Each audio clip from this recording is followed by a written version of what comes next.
Boa noite a todos. É um prazer poder apresentar esse capítulo,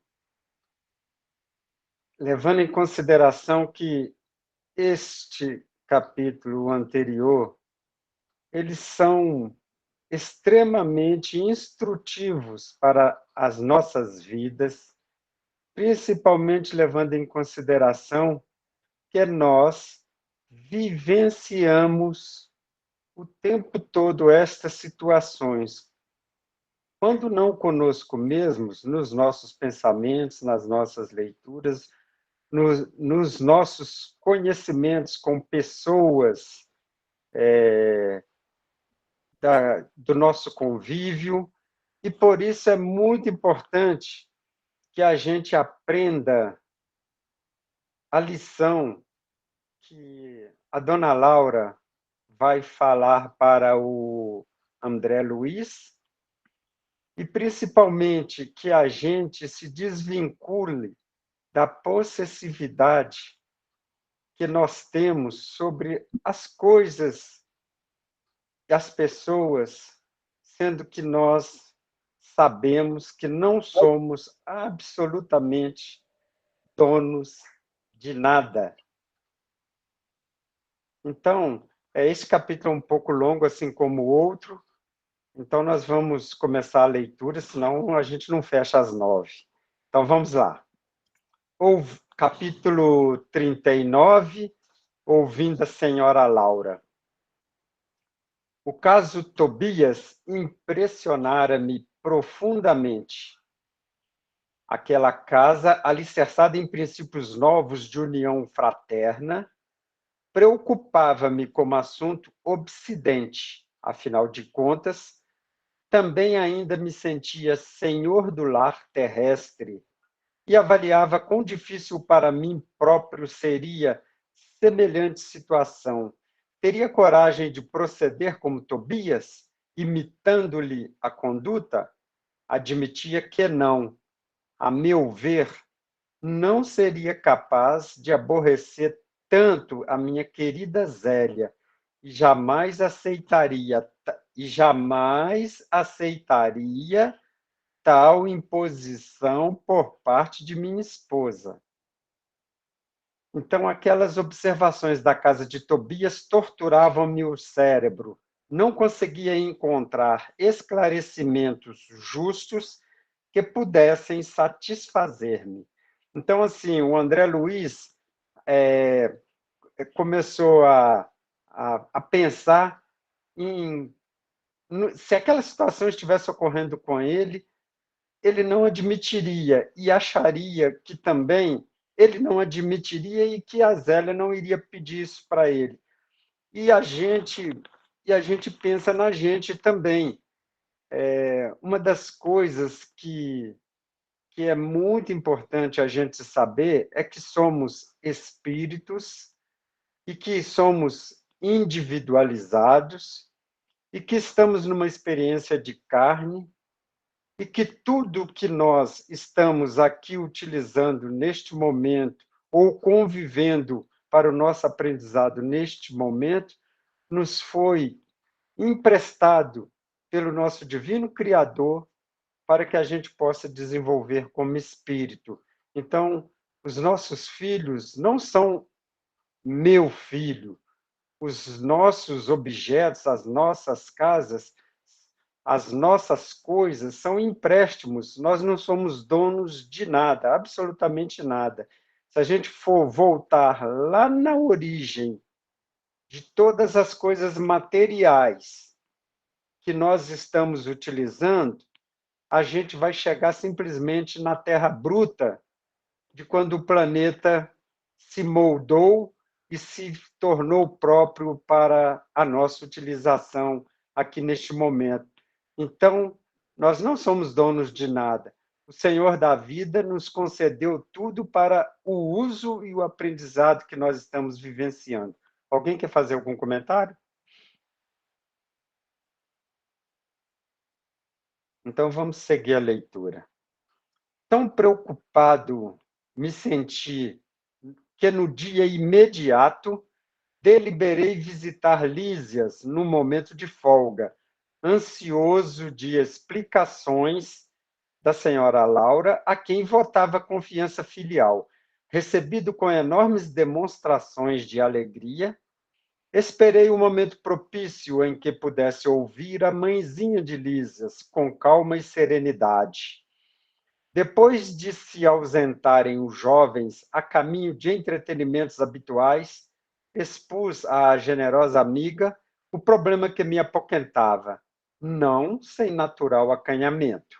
Ela sorriu com a grande experiência da vida e começou a dizer: Você fez bem em trazer a questão ao nosso estudo recíproco.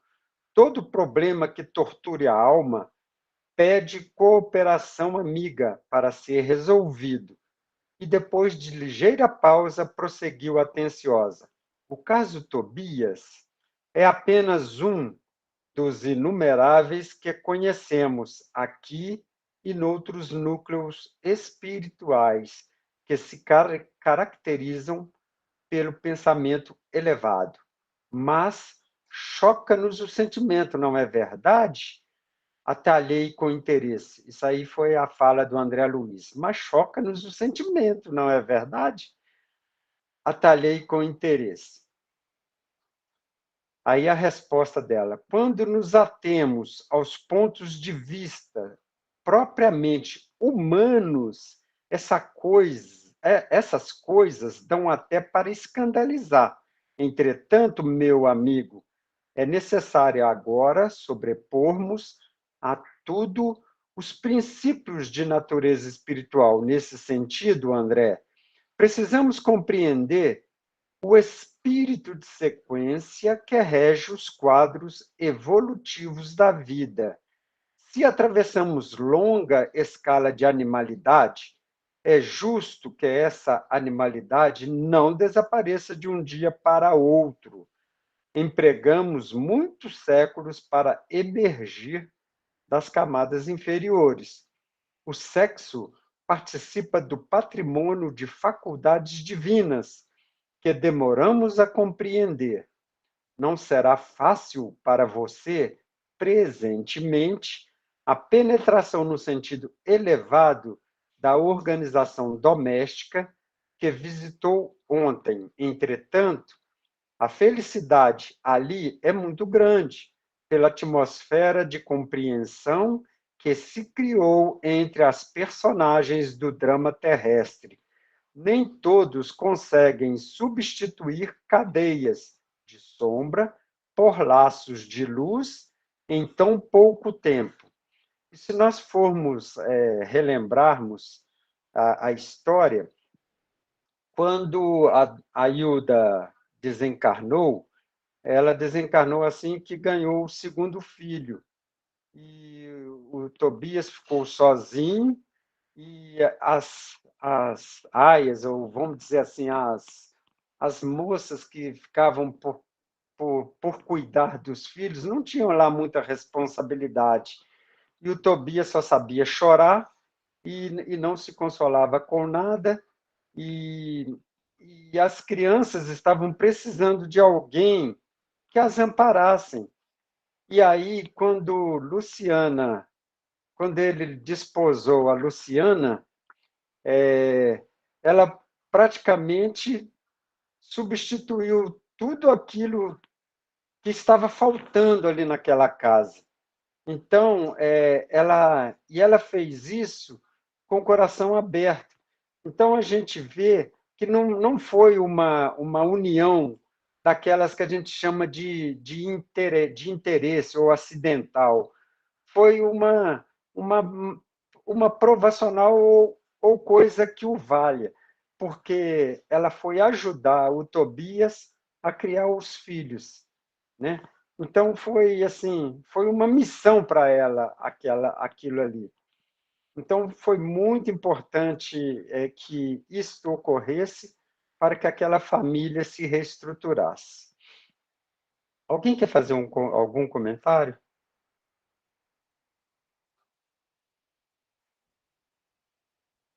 Então vamos prosseguir. O pessoal hoje está silencioso.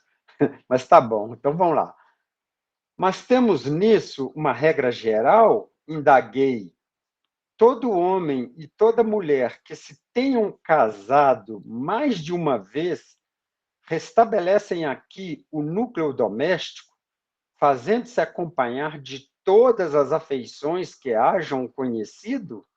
Esboçando um gesto de grande paciência, a interlocutora explicou: não seja tão radicalista. É indispensável seguir devagar. Muita gente pode ter afeição e não ter compreensão. Não esqueça que as nossas construções vibratórias são muito mais importantes que as da Terra. O caso Tobias é o caso de vitória da fraternidade real por parte das três almas interessadas na aquisição de justo entendimento. Quem não se adaptar à lei de fraternidade e compreensão, logicamente, não atravessará essas fronteiras. As regiões obscuras do umbral estão cheias de entidades que não resistiram a semelhantes provas. Enquanto odiarem, assemelham-se a agulhas magnéticas sob os mais antagônicos influxos, enquanto não entenderem a verdade, sofrerão o império da mentira e, consequentemente, não poderão penetrar as zonas de atividade superior.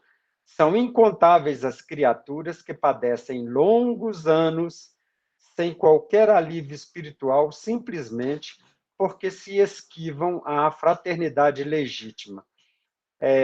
Daquele texto que eu coloquei aí no grupo sobre os tipos de casamento, no casamento acidental, não houve uma espécie de previsão da espiritualidade para que aqueles espíritos se unissem. Houve interesse material, interesse físico pela beleza, houve, houve algum tipo de interesse que não aquele interesse altruísta, aquele interesse de alma. Já no casamento provacional, que é logo depois, já há um planejamento do plano espiritual para que aquelas almas se encontrem. E destarte aconteçam muitos problemas durante o casamento, discussões, aqueles espíritos eles estão intrinsecamente envolvidos num trabalho de reorganização do seu mundo espiritual, do seu mundo afetivo, um em relação ao outro.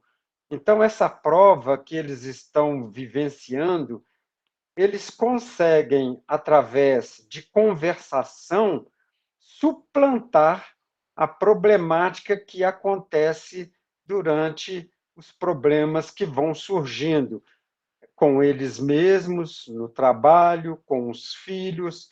Pequenas disenções são sempre resolvidas porque eles são espíritos que se propuseram a se dedicar um ao outro nessa tarefa e nesse reencontro no casamento. Pode falar, Sidney. Ô Gil, eu queria fazer uma observação sobre esse último parágrafo que você leu aí, pelo seguinte, ele é muito, assim, esclarecedor. Porque normalmente as pessoas, principalmente os espíritas, acham que muitas vezes uma pessoa para estar nas zonas do umbral mais obscuras, elas têm que ter praticado um mal muito intenso, um mal é, muito grave, para, né, estar numa condição dessa. Mas aqui, por essa leitura, por exemplo, e por outras leituras que a gente e que já caiu em nossas mãos também, a gente percebe que nem sempre a pessoa que estaciona nas zonas umbralinas, necessariamente ela não pode ter sido ativa, por exemplo, no malefício para alguém. Esse caso aqui que ele cita é simplesmente de uma pessoa que estacionou no ódio e não consegue perdoar. Aí pode ser que aquela pessoa já tenha um nível de evolução, que ela necessariamente não tenha prejudicado ninguém, entre aspas, né? Porque todos nós temos a nossa estrada, o nosso caminho, e se não lembramos de algo que nessa encarnação que possa ter um aspecto nesse sentido, é certo que nas vidas passadas todos nós já pisamos na bola. Então, mas uma pessoa que, por exemplo, foi vítima de alguém, de uma traição, ou de uma incompreensão, ou de um ato, que recebeu muitas vezes uma violência e não conseguiu superar aquilo, e permanece com aquilo, aquela mágoa, aquele ódio no coração e desencarna, o nível vibracional dela muitas vezes não permite que ela adentre uma zona, né, mais nobre, mais superior, como o nosso lar, por exemplo.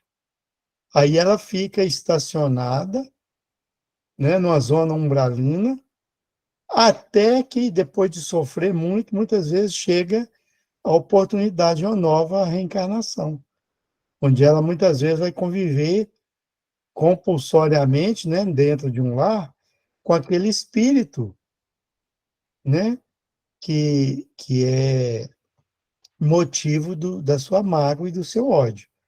Então, se a gente já caminhou um passo no sentido de não praticarmos mais ostensivamente, digamos assim, um mal, né?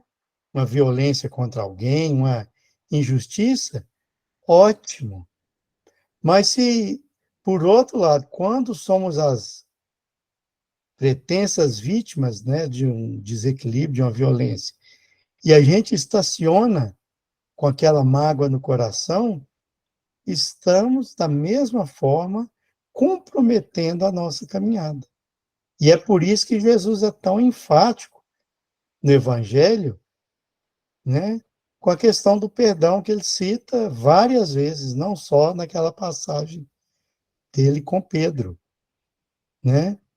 Fala de perdoar o inimigo, por exemplo, e outras passagens. Porque tem um sentido literal nisso aí. Uma mágoa sendo carregada o tempo todo, ela vai puxar o nível vibratório nosso para baixo, né? Puxando para baixo, nós adensamos não só o espírito, como também não só o perispírito, como também o espírito. E aí essa incompatibilidade de vibração fecha para nós os acessos a esferas mais altas, a locais mais sutilizados. Então, por isso que é tão importante a gente prestarmos atenção nisso, desenvolvermos o nosso autoconhecimento, né?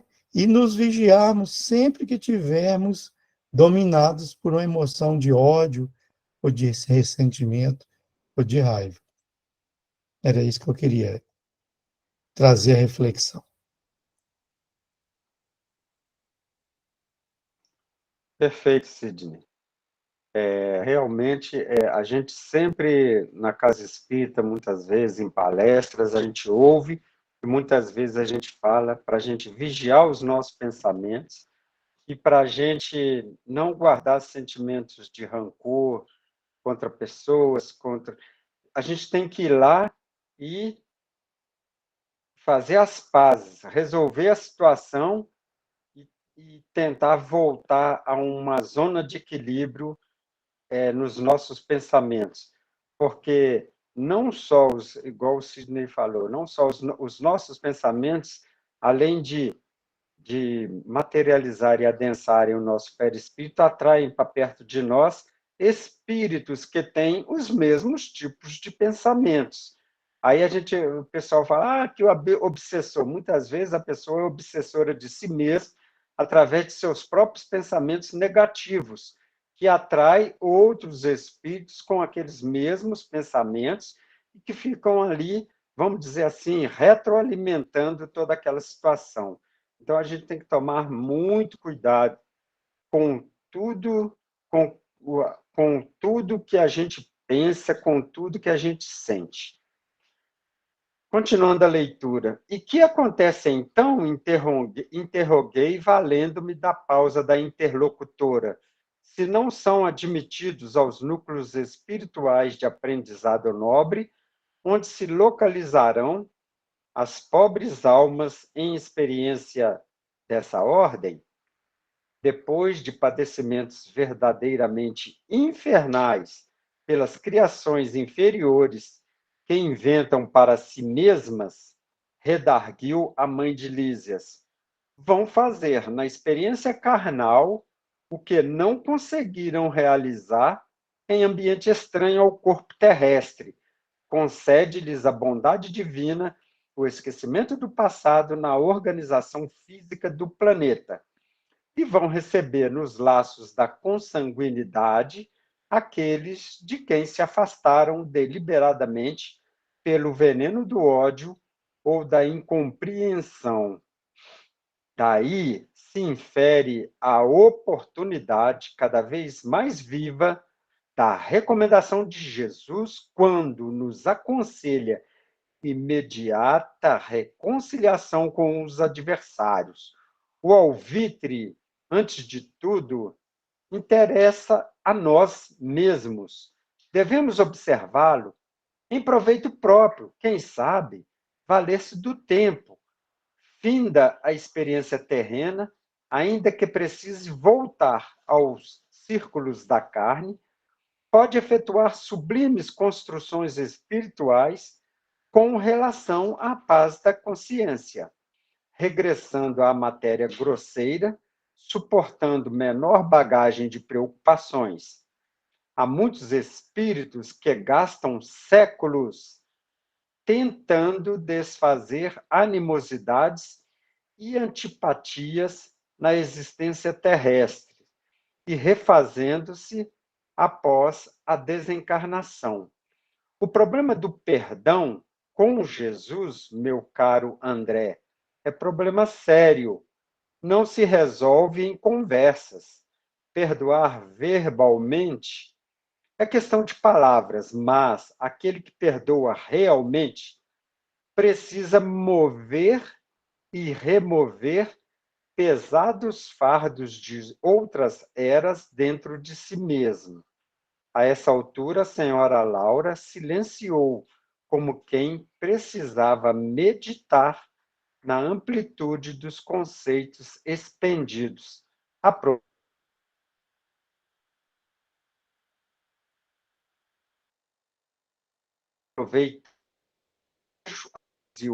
a experiência do casamento, e o André Luiz fez essa observação. A experiência do casamento é muito sagrada aos meus olhos. E hoje, a gente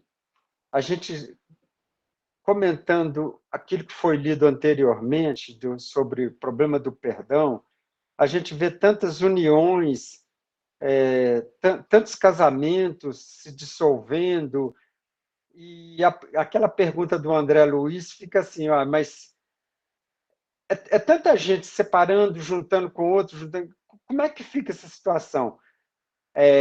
O Sidney já deu essa resposta anterior e eu só vou enfatizar. Nós só estaremos juntos daquelas almas que se afinizem com as nossas almas. Então, assim, mesmo lá no mundo espiritual, quando a gente vai para um umbral mais pesado por problema de ódio, por problema de algum fato muito desabanador ao nosso espírito, a gente estará junto de espíritos que praticaram coisas semelhantes. Se a gente estiver numa outra região, pode ser espíritos que praticaram outras situações, e a gente também tem praticado essas mesmas. Há zonas diferentes no umbral para... Não é uma miscelânea, são zonas diferentes de acordo com as vibrações que os espíritos estão emanando. Assim como a gente já até mencionou isso nos nossos grupos de estudos, vamos citar um exemplo simples. Está aqui um grupinho de homens falando sobre um dos clubes de futebol daqui de Minas Gerais. Aquele grupo fala de um determinado time. Quem não torce para aquele time, normalmente, não vai participar da conversa, porque se for participar, vai aparecer briga, vai aparecer desacordos. E muitas vezes a gente não está lá muito a fim de desacordos. Estou dizendo assim, um tipo de conversa de discussão de técnicas, etc. Aquele que não faz parte daquele tema não vai participar desse grupo. Está aqui um grupo de espíritas conversando sobre reencarnação, sobre alguma coisa. Um evangélico daqueles que não gosta de ouvir esse tipo de tema, que esteja ali por perto, vai sair para mais longe, porque aquele assunto não faz parte do arcabouço psicológico dele, de entendimento, e que ele queira modificar. Então, é o seguinte, nós nos aproximamos, quando encarnados, das pessoas com as quais nós nos afinizamos. Não é diferente no plano espiritual, em qualquer região do plano espiritual, a afinização também é por frequência vibratória. Se a frequência vibratória não estiver compatível, aquele espírito não estará naquele grupo por causa exatamente da afinidade. Ele não consegue estar ali, ele não alcança aquele espaço. Então, quando a pessoa tem muitos relacionamentos, se algum daqueles relacionamentos foi de alma para alma, e houve alguma coisa, algum desencontro, alguma coisa, mas continuou um relacionamento de alma para alma, e as pessoas evoluem ao longo da vida dela num aprendizado, pode haver um reencontro, sim, sem problema nenhum. Mas hoje o que nós mais temos observado é um pouco mais de vulgaridade. O materialismo, os interesses, são muito... Isso sempre ocorreu, em todas as épocas, mas muito do que acontece hoje, a gente se escandaliza, assim como a dona Laura, o André falou aqui, provoca um certo escândalo na gente.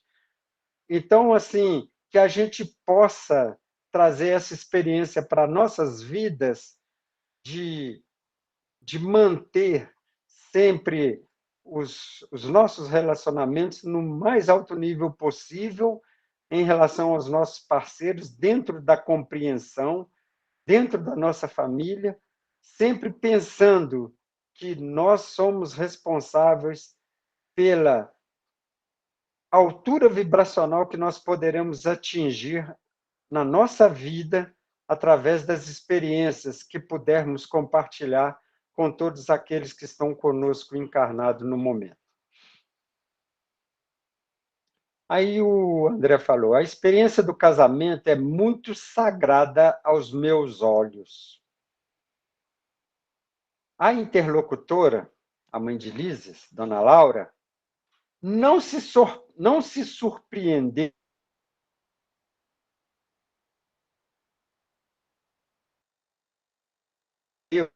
com temperou. Nossa conversação não interessa, mas para nós, que compreendemos a necessidade da iluminação com Cristo, é imprescindível destacar não só a experiência do casamento, mas toda a experiência de sexo por afetar profundamente a vida da alma. Ouvindo a observação, não deixei de corar, lembrando o meu passado de homem comum. Minha mulher fora para mim um objeto sagrado que eu sobrepunha a todas as afeições. No entanto, ao ouvir a mãe de Lísias, ocorriam-me à mente as palavras antigas do Velho Testamento: não cobiçarás a casa do teu próximo, não cobiçarás a mulher do teu próximo, nem o seu servo, nem a sua serva, nem o seu jumento, nem o seu boi, nem coisa alguma que lhe pertença. Num instante, senti-me incapaz de prosseguir, estranhando o caso Tobias. Num instante, senti-me incapaz de prosseguir, estranhando o caso Tobias.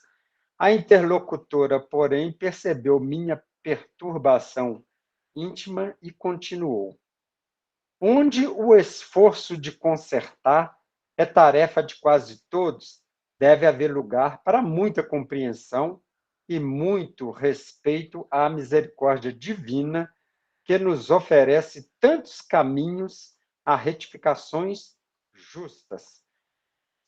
Então, aqui o André, eu vou parar aqui para não ir mais para baixo um pouquinho, porque aqui o André lembrou das coisas que ele já tinha feito. Vamos dizer assim, ele foi chamado à conscientização dos atos que ele praticou antes, quando a dona Laura falou da experiência sagrada do sexo. E o André Luiz tinha na consciência alguns fatos para poder recriminá-lo. E aí, nesse caso, ele começou a ver que a ficha dele caiu. Então, esse capítulo ele é muito importante porque a exigência que ele queria fazer de fidelidade, como se ainda estivesse na carne, já não tinha mais sentido. E mesmo depois, haveria também aquela ligação espiritual que permite com que as almas, quando em verdadeira fraternidade, uma possa estar junto da outra e auxiliá-la. Muitas vezes, e foi neste evento que aconteceu com Luciana e Tobias, foi um ato de extrema fraternidade para que ele pudesse criar os filhinhos. E ela e esse pedacinho aqui que a dona Laura fala, onde o esforço de consertar é tarefa de quase todos, deve haver lugar para muita compreensão, muito respeito à misericórdia divina, que nos oferece tantos caminhos à retificação, a retificações justas. Toda experiência sexual da criatura que já recebeu alguma luz do Espírito é acontecimento de enorme importância para si mesma.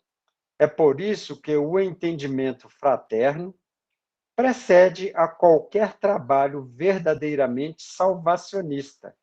Ainda há pouco tempo, ouvi um grande instrutor no Ministério da Elevação assegurar que, se pudesse, iria materializar-se nos planos carnais, a fim de dizer aos religiosos em geral que toda caridade, para ser divina, precisa apoiar-se na fraternidade. Então, gente, toda caridade precisa apoiar-se na fraternidade. E nós ainda estamos nesse aprendizado do que seja fraternidade. Muitas vezes até na casa espírita, quando eu comecei, eu achava que caridade era dar alguma coisa velha para os outros, dar um pacote de algum alimento, dar uma coisa material. Ao longo do tempo, eu fui vendo que isso era esmola, que isso é apenas uma ajuda temporal, uma ajuda material simples, que não me fazia grande esforço executá-la. E a gente aprende que a verdadeira fraternidade vai muito além disso, vai numa doação de corpo e alma nós em relação a uma pessoa, a um grupo de pessoas. E o melhor lugar para se começar isso sempre é dentro da família. É onde nós temos todos aqueles espíritos que já, em alguma época de um passado remoto, nas nossas inúmeras idas e vindas da espiritualidade para o plano material, onde nós tivemos uma certa convivência como parentes, como companheiros, como patrões, como empregados, e desenvolvemos sentimentos, muitas vezes de carinho, muita afeição, muitas vezes de ódio, de repulsa e de estranheza. E aí nos é concedido, nos vários retornos que nós podemos ter, concedidos pelo nosso Deus e nosso Criador, a oportunidade de estar com esses espíritos e reatar com eles laços divinos e profundos de fraternidade. E muitas vezes nós sucumbimos a sentimentos anteriores e muitas vezes não entendemos como isso ocorreu. É por isso que a gente precisa sempre estar estudando a nós mesmos, no conhece-te a ti mesmo, para saber o porquê disso tudo, porque as respostas estão muitas vezes dentro da gente. Está dentro da gente estudar um pouco mais, da gente se embrenhar no Evangelho, para poder buscar dentro da gente a oportunidade de perdoar. E a gente precisa aprender isso muitas vezes. São situações que a gente precisa vivenciar realmente para podermos alavancar e melhorar a nossa vida espiritual. Sim, é um S aí quem? Sou eu. Sou eu, Gil, Pode Rosa. falar, pode falar. Pode falar, Rosa. A Joana me Apareceu S, eu falei, não é o Sidney, está escrito Não, Sidney. é o Tá, S de pode ser ir. bem. É de ser bem. É, a gente refletindo, né, estudando, a gente vê o quanto que é importante mesmo, né, nós estudarmos mais ainda, né, Gil, porque por mais que a gente já saiba alguma coisinha a mais, né, do que muitos que ainda estão de outras religiões que não tem essa clareza, né, não tem um evangelho segundo o Espiritismo para poder trazer tantas verdades, não acreditam nos espíritos, né, que eles vêm para nos contar, para nos falar, para nos instruir, igual o André.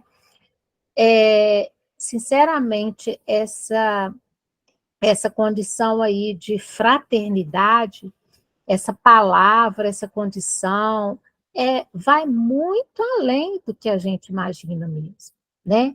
Vai muito além. A gente imagina fraternidade ou, assim, igual você falou, a gente vai dar uma esmola, vai cuidar de uma pessoa ali, vai participar da sopa, igual a gente participa, mas essa questão, eu imagino assim, como essa situação, quantas não devem existir que a gente, eu estou falando por mim, ainda não entendia e não conhecia como fraternidade. Porque eu li esse livro há muito tempo atrás, mas eu não me lembrava, assim, eu não me lembrava de passagens como essa, né, e muitas outras que estão, e a gente estudando, estudar é diferente de ler e é uma vez só e pronto, né? Então, assim, essa questão da fraternidade aí, a gente fica pensando tanto que nós temos que realmente trabalhar esse conceito aí no sentido mais amplo, né, do evangelho, né, no sentido do que a gente está aprendendo, igual nesse capítulo aí. Eu queria falar também com relação ao André, né?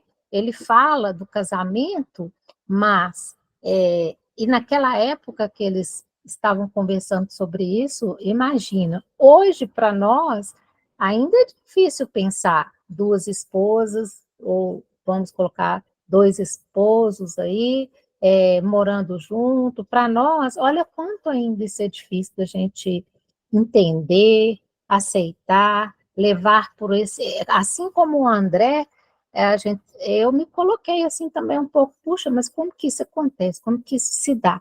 E naquela época, que o André estava conversando com a dona Laura, isso já vai muito tempo, né? Já tem bastante tempo do livro, né? Naquela época lá do livro, imagina como que era mais difícil para o André, né? E ele só cai na real quando ela fala, né, que não é só o casamento, né? Não é só o casamento que é sagrado, mas também o ato sexual é sagrado. Aí que ele começa a pensar que ele fez coisas, né, que possivelmente não foram respeitando esse sagrado. Mas era isso que eu queria falar, só isso. Obrigada. E a gente aprende pela doutrina espírita que a energia sexual é a energia mais criativa, ela é criativa. Nós podemos utilizá-la no ato sexual ou nas nossas criações.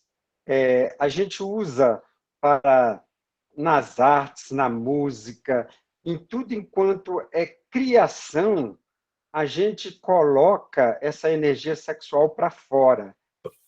É um trabalho que a gente também precisa desenvolver, muitas vezes, de substituição, para que a gente aprenda.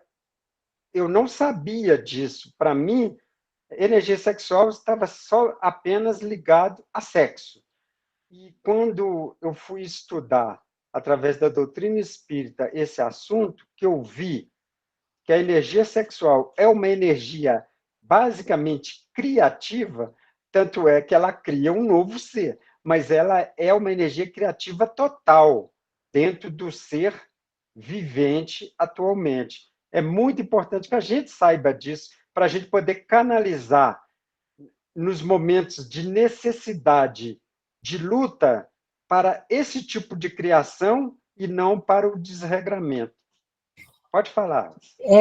Chiu, eu não sei se você já leu sobre Santos Dumont, ou se alguém aqui no grupo de estudos já leu. Tem um livro que é muito interessante, chama Ícaro Redimido. Eu li ele todinho. Ele fala, ele trata muito disso, dessa energia da criação, né? Que o Santos Dumont, ele vem com uma conformação física até pouco atrativa para realmente, ele não veio para, vamos dizer, acasalar, não veio para se unir em matrimônio, mas ele vem para colocar toda a sua energia criativa na criação, que foi a criação do avião também, né? Junto com os irmãos lá os americanos, me parece. Então, assim, lá fica muito claro isso para a gente. O poder da energia sexual ao ser utilizada para a criação. É a energia da criação. É muito interessante isso. E o próprio Chico. Também, né? O próprio Chico, ele canalizou tudo isso para a mediunidade. Uhum. Entendeu? Muito Então, interessante. assim, quando a gente estuda isso, a gente entende que tem como a gente utilizar de uma forma mais sábia essa energia. Continuando aqui o capítulo, já quase terminando, nessa altura, a dona da casa convidou-me a visitar Heloísa, ainda recolhida ao interior doméstico, dando a entender que não desejava explanar outras minudências sobre o assunto. E, depois de verificar as melhoras crescentes da jovem recém-chegada do planeta, voltei às câmaras de retificação, mergulhado em profundas cogitações. Agora, não mais me preocupava a situação de Tobias, nem as atitudes de Hilda e Luciana. Impressionava-me, sim, a imponente questão da fraternidade humana. Com isso, o André Luiz, mais uma vez, foi preparado pela equipe lá do nosso lar, pelos espíritos com os quais ele estava convivendo, para poder ter uma melhor, vamos dizer assim, atitude na situação que ele iria encontrar no lar dele. Ele está sendo preparado para quando encontrar com os filhos, quando ele puder rever os filhos e quando puder rever a esposa. E esse capítulo e o anterior é um exemplo para as nossas vidas, porque um dos males que ainda graça na humanidade, nos relacionamentos humanos, é o ciúme. E a gente, abrindo jornais, a gente melancolicamente vê tanta notícia de parceiro que feminicídios, às vezes até o contrário também. Mas isso tudo é pela incompreensão daquele ser de saber que o outro não lhe pertencia. Essa, essa vontade de ter o outro, de que o outro seja o objeto dele. O próprio André Luiz, neste capítulo que nós acabamos de ler, falou que ele a tinha como objeto. A Zélia, como a Zélia, esposa dele, era como se fosse para ele também um objeto, porque ele se sentia o dono dela. E a gente, conforme eu falei no início, não é dono de absolutamente nada. Nós só somos donos do nosso espírito e nós temos uma obrigação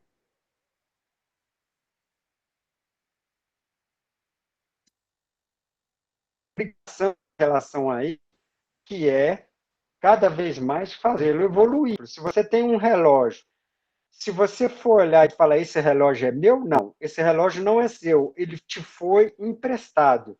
Porque antes dele estar no seu pulso, os materiais que compõem esse objeto vieram de algum lugar, passaram por uma fábrica, eles foram fabricados.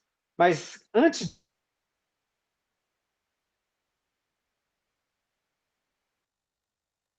de ser fabricados, eles eram minérios, eram materiais. E de quem que é a crosta terrestre? É de alguém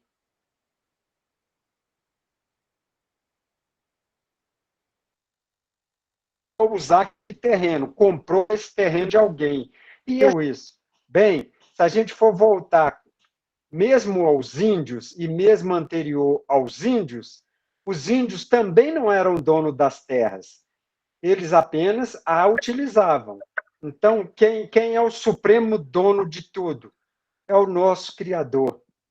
Então, o nosso Criador possibilita que a gente use todos os objetos.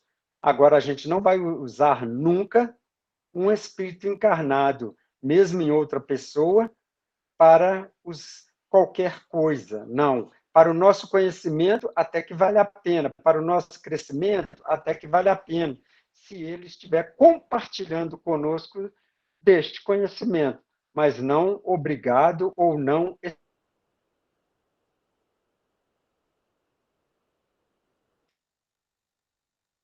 absolutamente nada. Era este o